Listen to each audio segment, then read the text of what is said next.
Alright, I got that area shaved down, and I was able to get in there with a 3/8" wrench and get those turn signal indicators tightened down. So now I'm ready to come in here and fill up this space to put my high beam indicator in there. And what I'm using is just a piece off the old God, I don't even know what you call this piece, but obviously it's for an automatic transmission.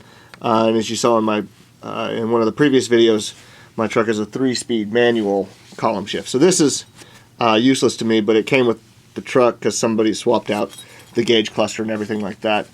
So anyway, it has some other pieces that kind of come off and down like this for the linkages to attach to the little pointer.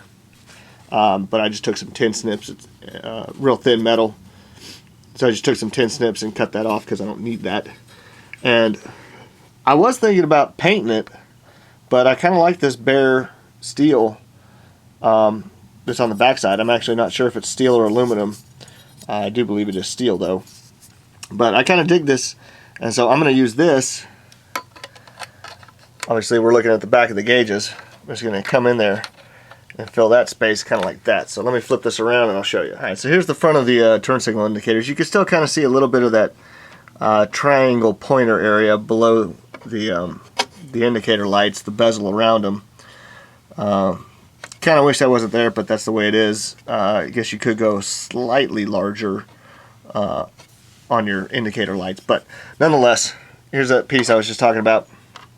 I'll stick that up and behind.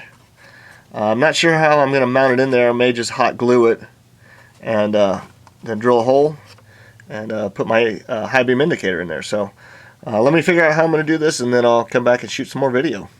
Alright, got these finished, got this mounted up.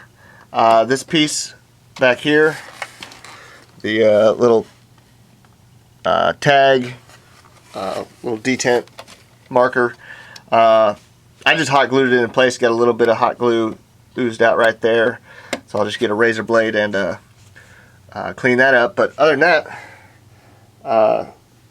it's not perfectly centered, but that hot glue sets up real quick, so that's about as good as I can get it, and I don't think it's all that bad. So all I got left to do is just to extend these wires as needed and hook them up here to the little connector, and then go out and wire this up to the truck. So I'll get started on that, and anxious to get this project finished. It's taken me far longer than I thought it would, and far longer than I wanted it to. So let me get to work, and then I'll shoot more video.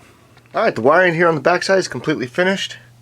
We got all 3 of our indicator lights installed and wired up, and I apologize, it looks pretty crappy.